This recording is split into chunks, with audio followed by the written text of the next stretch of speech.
ஆனை கட்டி போரடித்த அப்பன் சுப்பன் காணவில்லை. அன்று முதல் இன்று வரை அக்கரமும் வாழவில்லை. வெட்ட வெட்ட வாடைதான் அது அள்ளித்தரும் வாழ்வைத்தான். வெட்டி போட்ட மண்ணுதான் அதை கட்டி காத்தா பொண்ணுதான். நாம் வாழும் வாழ்வே அது சில காலம்தான். உறவோடு வாழ்ந்தா அது பூக்கோலம்தான்.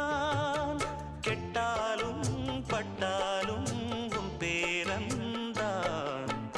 என்னடி ஞான பெண்ணே உண்மை சொல்லடி